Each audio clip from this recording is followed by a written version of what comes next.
The auctioneer's hammer hovered over the block, and Eleanor Hayes felt the air leave her lungs. 30 seconds. That was the law. 30 seconds to find a man willing to take her, or watch the territory tear her 7 children apart and send them west on different wagons like split logs. January cut through Covenant Creek, Wyoming territory, with a knife's edge. 7 small hands fisted in the frayed wool of her coat. The crowd didn't look at her like a person. They looked at her like a bad investment. The 46th man had already turned and walked away. They'd said it out loud, without bothering to lower their voices. Too much. Too heavy. A burden no one's buying. Eleanor didn't cry. She'd stopped crying back in Philadelphia. In the winter, she learned that tears don't fill empty bowls. So she stood, spine straight, knees shaking, fingers numb inside gloves patched until the patches had patches. Her wool coat was good once. She'd turned the collar and restitched the seams 3 times, but it still looked plain. Nothing about her looked like hope to these men. At her side, Sarah, 13, held her shoulders square, though her eyes were too old for her face. Thomas, 11, tried to plant his feet like a man. His jaw betrayed him. James and William didn't speak. They watched the crowd the way rabbits watch wolves. Margaret and Catherine gripped each other's hands. And Edward, 3 years old, buried his face in Eleanor's skirt and peeked out with wide, frightened eyes. Lot 17. The auctioneer called, voice flat as if he were reading feed prices. Eleanor Hayes, widow, 32, 7 dependents, ages 3 to 13. A few men snorted. Most shifted their weight. No one was thinking of grief. They were thinking of winter, of flour, of work. Opening bid, $75. Includes transport, settlement fees, and the children. Silence. The kind that makes a woman feel like furniture no one wants. She'd seen this coming. She'd seen it in Philadelphia when she signed the debt papers. She'd seen it when she sold the last table and watched her children split the last bowl of broth in a room that smelled of coal and damp. Debt collectors didn't ask if kids were hungry. Mill bosses didn't care if your back gave out. The West had been a desperate gamble, but desperation was still better than watching them starve. 70. The auctioneer tried. A man in a beaver hat spat into the slush. Big woman. 7 mouths. That's not a wife. That's a sickness. Sarah's cold hand slid into Eleanor's. Eleanor squeezed once. Steady. Because someone had to be. 50. The auctioneer said, and now there was impatience in it. Final call. Behind the platform, 2 clerks waited. Eleanor recognized the thin woman with the pinched mouth, Mrs. Cromwell from the Brides Aid Society. The papers in her arms weren't offers. They were sentences, orphanage ledgers, indenture contracts, a legal blade, ready to cut her family into pieces. The hammer rose higher. If there is no bid, he announced, the minors will be placed under territorial custody per the Orphan Placement Act. Mama, Edward whispered. Eleanor dropped to her knees, though the cold shot through her joints. She brushed his wind-burned cheek. Hush, darling.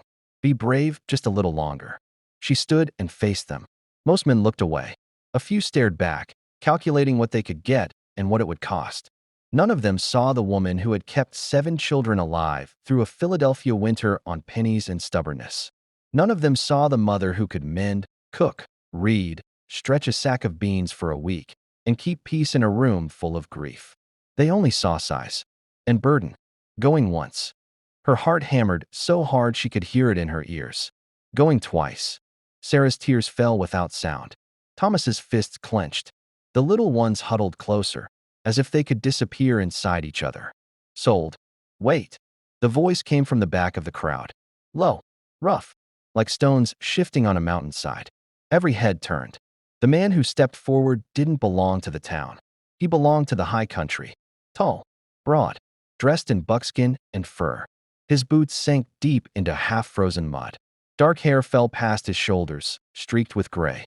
A face cut sharp, cheekbones like rock, a jaw set hard. Eyes pale as winter ice.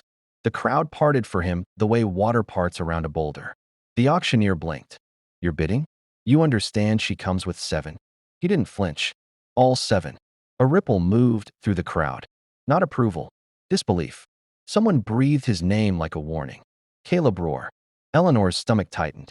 She'd heard that name in town talk before she ever set foot on the platform. The mountain man rarely came down. Whispers said he'd fought in the war and brought it home with him, that he kept to himself because people were easier to avoid. Caleb stopped in front of her. His gaze moved over the children, not soft, but assessing. Practical. Then it settled on her. Eleanor met it. If this was the last choice she got to make, she would make it with her head up. How much? He asked. The auctioneer swallowed. Current bid is 50. Caleb's mouth tightened. 300. A sound moved through the crowd. Half gasp, half cough. Mrs. Cromwell's head jerked up. The auctioneer stammered. That covers passage, fees, provisions. Everything. Caleb nodded once. Good. Then we're done wasting daylight. The hammer fell. Not like a sentence. Like a door. Eleanor felt lightheaded. Not just from relief, but from the fear that followed it. No man paid $300 for nothing. No man took 7 children without a reason. Caleb turned to her. His voice was plain. No flourish. Mrs. Hayes, you know what this is. She swallowed. Her throat was dry. A contract. Shelter and food for work. A roof for my children. Something in his eyes steadied. That's right. I've got land up high. 2 days' ride. Rough country. Winters are long and mean. I need someone who can run a house, manage stores, and work. Your kids will eat and have clothes. They'll work too. Everyone pulls weight. I'm not selling you dreams. I'm offering a chance to survive. He paused. Do you want it? Eleanor looked at her children. 7 faces. 7 futures balanced on her next word. She glanced at the clerks and their papers. Then back at Caleb Rohr, the man the town whispered about. The man who had just spoken her name like it mattered. Yes, she said clearly. I accept. He nodded, sharp. Then we leave now. The paperwork took minutes. Her hand shook as she signed. A strange thought hit her. She might never write Eleanor Hayes again. As Caleb counted out gold, Mrs. Cromwell pulled her aside, voice low. Do you know anything about him? No. Eleanor answered honestly. Cromwell's eyes flicked to him. There are stories. That he killed men. That he came west to disappear. Eleanor's jaw set. There are stories about me too. That I'm lazy because I'm large. That I'm worth less than $50. I've learned stories can be crueler than truth. Cromwell looked troubled. Just be careful. I will. Within the hour they were rolling out of Covenant Creek. Caleb's wagon was solid, loaded with supplies. He lifted the smaller children in like they weighed nothing, then offered Eleanor his hand. Calloused. Warm. She took it because there was nothing else to take. The town fell behind. She didn't look back. The land opened, sage, pine, and mountains rising sharp against a pale sky. The children whispered under blankets. Sarah watched Caleb like she was trying to read him. For a long time he didn't speak. Just the creak of wheels and the beat of hooves. Finally, without looking at her, You warm enough? Yes. The children too. He nodded. There are more blankets behind you if you need them. It wasn't tenderness, but it was care. And something inside Eleanor loosened a fraction. As evening came, the trail climbed. The air thinned. The mountains pressed closer. She watched his hands on the reins, steady, scarred. Mr. Rohr, she asked, why did you do it? He kept his eyes on the road. Because I needed help. And I don't let children get divided up by paperwork. Her chest tightened. You knew they'd laugh. I don't care what they say, he answered. I care what I can build. By dusk, they were in the foothills. The wind carried the smell of snow. Eleanor pulled her children close and stared into the darkening trees, wondering what kind of man buys a family no one else wants. And why the town was afraid of him. Because ahead, past the cold and the pines, was his homestead. And Eleanor had a feeling what waited there wasn't just hard work in winter. It was the truth about Caleb Rohr. Do the horses have shelter? Eleanor asked. There's a lean-to behind the cabin, Caleb said. It'll hold them. His voice dropped a notch. They're hardy, used to the cold. The children pressed close to the hearth. Edward crawled into Eleanor's lap, his small frame trembling. She pulled him in, letting the fire's heat chase the shivers from his body. Caleb brought in blankets from the wagon and spread them in a circle around the fireplace. You and the children sleep by the fire, he said. I'll take watch. Eleanor frowned. You need rest too. I don't need much, he answered. Lived out here too long. Storms like this bring trouble. Wolves. Sometimes men. Someone stays awake. She wanted to argue, but she saw the set of his jaw. He'd already decided. As the fire built, the children began to unwind. Sarah opened Caleb's worn copy of _Robinson Crusoe and read aloud, voice soft and steady. The younger ones drifted off, heads leaning on each other. Thomas and James fought sleep, then lost. Eleanor counted their breaths, brushed hair from their foreheads, touched their hands to be sure they were warm. Still here. Something in her chest loosened. Something she hadn't felt in months. Caleb sat by the door, rifle across his knees. Firelight cut sharp lines across his face. "You saved us today," Eleanor said quietly once the children were asleep. He shook his head. "Just did what needed doing." "Still," she said. "Thank you." Caleb looked uncomfortable, like gratitude was a language he didn't speak. After a moment, he nodded. "You did your part too," he said. "Kept the little ones steady. Held the blankets tight. People break in storms like this. You didn't." Heat rose to her cheeks. "Not from the fire. I couldn't break," she said. "Not with 7 depending on me." Caleb studied her then. Really studied her. His eyes were hard to read. Not cold. Not warm. Just steady. "You're stronger than you think," he said. No one had ever told her that. Not neighbors. Not the factory girls. Not even her own family back east, who'd whispered she'd married above herself. But Caleb Rohr, the man the town called dangerous, saw something else. It unsettled her, and it steadied her. By morning, the storm hadn't let up. If anything, it was worse. Snow packed against the door. The wind howled like something alive. Caleb had kept the fire going all night. Eleanor knew because she'd woken and seen him moving. Quiet, adding wood, checking windows, listening. At first light, he handed her a tin cup of coffee. "You didn't have to," she said. "You'll need it," he replied simply. "Storm's still bad. Cabin will hold, but we need to dig out or we'll be buried." Eleanor wrapped her hands around the cup. The heat sank into her bones. "Thank you." The children stirred. Sarah was first up, pushing hair from her face. "Is it morning?" "Sort of," Eleanor said. "Storm's still strong." Sarah immediately checked on the others. Too young to carry so much worry, but she did anyway. Caleb checked his rifle. "I'm going to clear the roof. Too much snow, and it'll cave." Thomas sat up fast. "I can help." Caleb looked him over. "Hands steady." Thomas nodded. "Legs strong." Another nod. Caleb gave a short grunt of approval. "All right, but you do exactly what I say. No wandering. No trying to prove anything." "Yes, sir," Thomas said. Eleanor hesitated. "Is it safe?" "No," Caleb said honestly. "But it's necessary." Outside, the storm hit like claws. Snow caught in Caleb's hair and beard the moment he stepped out.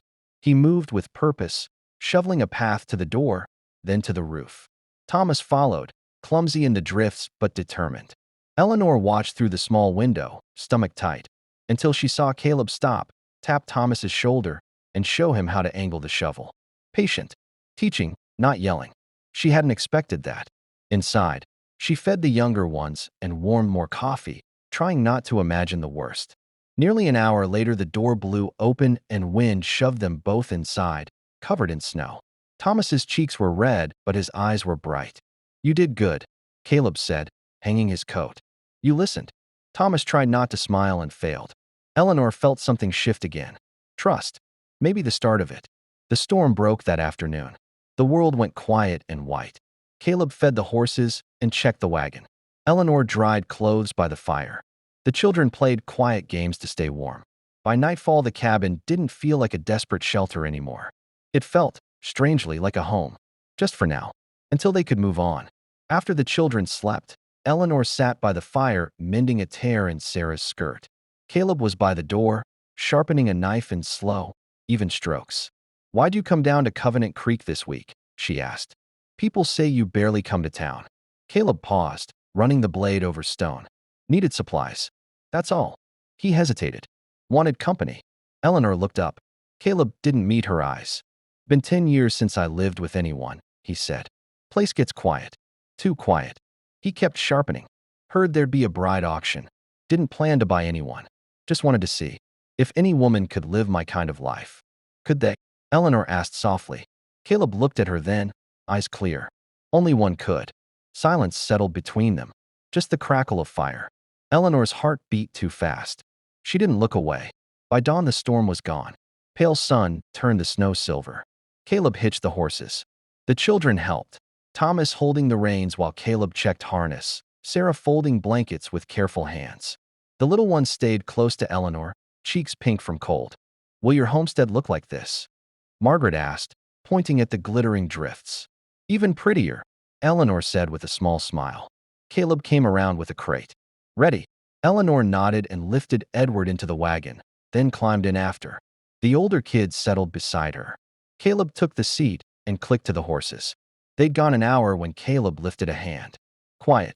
Eleanor froze. The children did too. Caleb's eyes narrowed at the trail behind them. Someone's following. Her blood went cold. Who? 3 riders, Caleb said. Coming fast. Fear punched through her. Her arms went around the children on instinct. Are they dangerous? Caleb didn't answer right away. His jaw tightened. Most men riding fast in the mountains aren't coming for tea. He urged the horses into a steady trot. Eleanor could hear her own heart. The crunch of wheels. The children's breathing. Then she saw them. 3 dark shapes through the trees, closing in. Stay calm, Caleb said. Whatever happens, keep the children behind you. Eleanor nodded, though her whole body felt like it might break. A voice rang out from the trail. Roar. Hold up, Caleb muttered under his breath. Crowley. Eleanor's stomach dropped. The name felt like a curse. Who is he? A man who doesn't take no, Caleb said. And a man who wants what I have. What do you have? But his answer was drowned by hooves as the riders cut in front of the wagon, forcing them to stop. The man in front was scarred, smirking. Well now, he drawled. Looks like you picked up cargo. The word made Eleanor sick. She pulled the children closer. Caleb reached slowly for his rifle. Crowley's smile widened. State your business, Crowley, Caleb said. Crowley tipped his hat back, showing a long scar across his cheek. Simple. You got something I want. I don't have anything of yours. Oh, but you do. Crowley winked at Eleanor. Heard you bought a bride the society was fixing to place. A man with money might have wanted a shot. Eleanor's stomach twisted. He wasn't here for revenge. He was here for ownership. You're too late, Caleb said. Crowley leaned forward. I think I'm right on time. A woman like her would last longer with me. I know how to work a wife. And the kids, I can find use for them too. Eleanor gasped. Sarah grabbed her hand. Thomas looked ready to jump. Back away, Caleb said, voice like steel. Crowley laughed. Always thought you were too soft, Roar. Hiding in the mountains. But you can't hide forever. 2 of his men flanked the wagon. You have one chance to ride away, Caleb said. Crowley smirked. Or what? You'll shoot me in front of a lady? In front of her children? Doesn't seem very husband-like. Eleanor understood then. Crowley wasn't just a bully. He was dangerous. And Caleb knew it. We don't belong to you, Eleanor said, voice trembling but clear. Crowley's smile sharpened. Sweetheart, out here everything belongs to whoever's strong enough to take it. Caleb lifted the rifle an inch. Last warning. Crowley's eyes narrowed. The amusement died. Fine. He reached for his pistol. Caleb fired first. Crowley's hat strap snapped.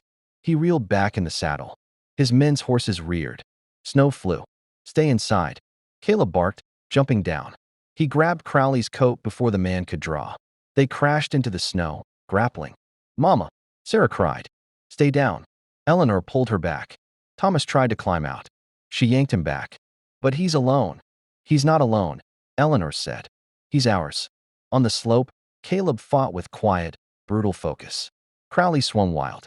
Caleb blocked, struck back. Snow and blood mixed. Crowley clawed for a knife. Caleb twisted his wrist until it fell. Crowley went for his throat. Eleanor didn't think. She grabbed Caleb's spare rifle from the wagon and ran into the drifts, heart hammering. Sarah shouted. Thomas gasped. Eleanor didn't stop. Crowley had Caleb pinned, hands around his throat. Should have let me take her, Roar, he snarled. You ain't built for this. Eleanor raised the rifle. Her arms shook, not from weight, but from fear. Get off him, she said.